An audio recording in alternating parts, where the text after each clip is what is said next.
எல்லாருக்கும் வணக்கம். இன்றைக்கு நீங்கள் பார்க்கிருக்கிற சாப்பாடு வந்து ஒரு போர்த்துகல் நாட்டில் வந்து கருவாடு வந்து எப்படி வந்து ஒரு சாப்பாடு செய்யணும்னு சொல்லி தான் நாங்கள் நார்மலாக கருவாட்டில் வந்து குழம்பு தான் செய்கிறாங்க. இவையில் வந்து இந்த கருவாட்டை வந்து அவிச்சு அந்த உப்பெல்லாம் எடுத்து போட்டு அந்த கருவாட்டோட வந்து பொட்டேட்டோ சிப்ஸும் வந்து மிக்ஸ் பண்ணி முட்டையும் பாலும் போட்டு மிக்ஸ் பண்ணி ஒரு நல்ல ஒரு சாப்பாடு வந்து செய்கிறவேல். அந்த சாப்பாடு எப்படி செய்கிறேன்னு தான் பார்க்க போகிறீங்க. நான் ஒரு போர்த்துகல் ரெஸ்டாரண்ட்டில் வேலை செஞ்சேன். ஸோ அதை தான் இன்றைக்கி எங்களுக்கு ரெஸ்டாரண்ட்டில் வந்து செய்திருக்கிறேன். இந்த வீடியோ பாருங்கள். இந்த வீடியோ பிடிச்சிருந்தால் மறக்காமல் என்னுடைய சேனலுக்கு சப்ஸ்கிரைப் பண்ணுங்கள். கூடவே இருக்கிற பெல் பட்டனை ப்ரெஸ் பண்ணி ஆலக்கான் கொடுங்க. இந்த சேனலில் கூடுதலாக எல்லா சாப்பாடுகளுமே வந்து என்னுடைய ரெஸ்டாரண்ட்டில், அதாச்சும் வெளிநாட்டு ரெஸ்டாரண்ட்டில் இருக்கக்கூடிய சாப்பாடுகளை தான் நான் இதில் அப்டேட் பண்ணுறேன். இந்த வீடியோ பிடிச்சிருந்தால் லைக் பண்ணுங்கள், கமெண்ட் பண்ணுங்கள், உங்கள் நண்பர்களுடன் ஷேர் பண்ணுங்கள். ஸோ அந்த வீடியோ எப்படி செய்கிறேன்னு சொல்லி பார்ப்போம் வாங்க. இதுதான் வந்து நான் செஞ்சு வச்சுருக்கிற சாப்பாடு வந்து இதில் வந்து இந்த கருவாட்டு மீனை வச்சதும் உருளைக்கிழங்கு சிப்ஸும் அதோட முட்டை பால் எல்லாம் போட்டு ஃபுல்லாக செய்திருக்கிறேன். ஸோ இது எப்படி செய்தாண்ட முறையை தான் நீங்கள் பார்க்க போகிறீங்க. இப்போ வந்து இதுக்கு தேவையான உள்ளியை வந்து நான் சின்ன சின்ன துண்டுகளாக வெட்டி எடுத்துருக்கிறேன். பார்த்தீங்கன்னா தெரியும் எப்படி வெட்டுறேன்னு சொல்லி.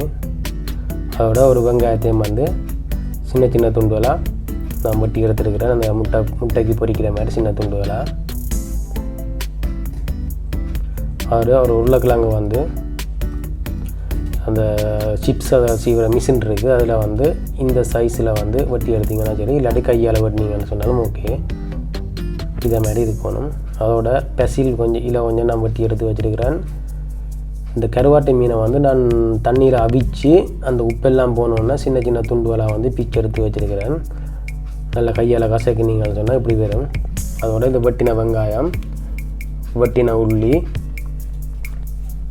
அதோட கொஞ்சம் பால், ஒரு முட்டை, நான் வெட்டி வச்ச உருளைக்கிழங்கு வந்து எண்ணெயில் வந்து ஒரு அரைப்பதத்துக்கு நான் பொரித்து வச்சுருக்கிறேன். அரைப்பதத்துக்கு பொரித்து போட்டு தான் நாங்கள் அதை மிக்ஸ் பண்ண போகிறோம் இதோட சேர்த்து. ஒரு சட்டியில் எண்ணெயை விட்டு சூடாக்க போகிறோம். ஆயில் கொஞ்சம் விட்டுட்டு சூடாகி வந்தோடனே நாங்கள் வெட்டி வச்ச வெங்காயத்தை 2 பேருக்கு அளவான வெங்காயத்தை அதில் போடுறோம். அதோடு வந்து உள்ளியையும் போடுறோம். ஒரு நிமிஷத்துலேருந்து 2 நிமிஷம் அது வந்து நல்லா ஃப்ரை ஆகி வந்தோடனே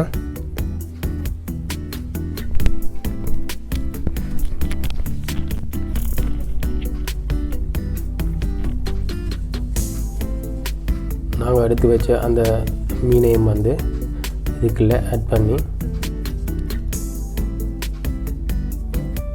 கொஞ்சம் நேரம் லைட்டாக பொரிய விடுவோம்.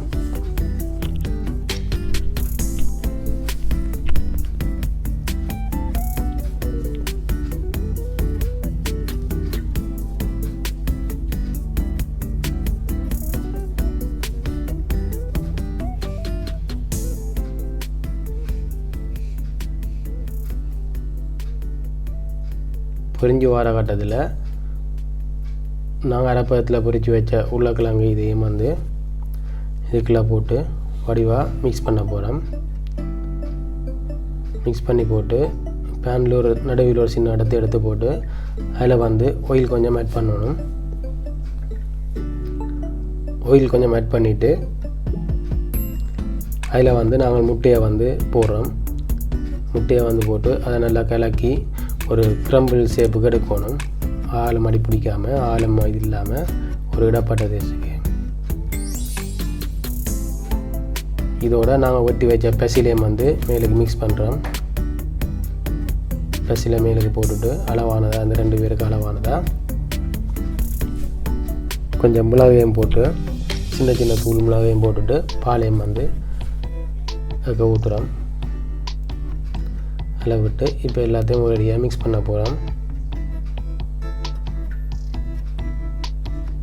இப்போ மிதமான சூட்டில் வச்சு தான் நீங்கள் மிக்ஸ் பண்ண போகிறீங்க. இவ்வளோ நேரம் மிச்ச சூட்டை கொஞ்சம் குறைச்சி போட்டு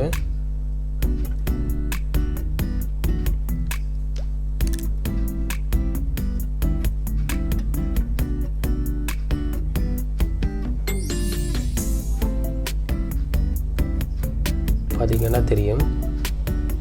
மிதமான சூட்டில் வச்சு மிக்ஸ் பண்ணிக்க அந்த உள்ளின்ற வாசம் இதுன்ற வாசம் எல்லாம் நல்லா இதாக வரும். உருளைக்கிழங்கு கொஞ்சம் காணாமல் இருக்குது 2 பேருக்கு, பின்ன அதனால் கொஞ்சம் கூடுதலாக போடுறேன். இப்போ ஒரு 3-4 நிமிஷம் வந்து இது வந்து நல்லா பொரிஞ்ச தன்மைக்கு வந்துட்டுது. பார்த்திங்கன்னா கொஞ்சம் கலர் மாறுபட்டிருக்கும், எண்ணெயும் கொஞ்சம் பிரிஞ்சு வந்துட்டுது. இதை வந்து 3-4 நிமிஷம் வந்து நீங்கள் ஃப்ரை பண்ணணும்.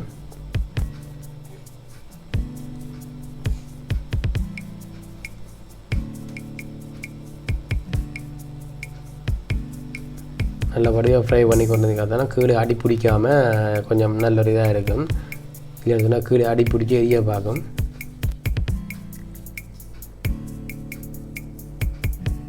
ஓகே, இவ்வளோ தான் மொத்தம் 6-7 நிமிஷத்துக்கு இடையில் இது முடிஞ்சுது. இது எப்படி கொடுக்குறதா பார்ப்போம். இது வந்து கூடுதலாக சலாட்டோட தான் வேலை செய்வோன்ற வேலையில் இருந்ததுன்னா ஆல்ரெடி இதில் பொம்பிட்டர் எல்லாம் இருக்குது, உருளைக்கிழங்கு எல்லாம்.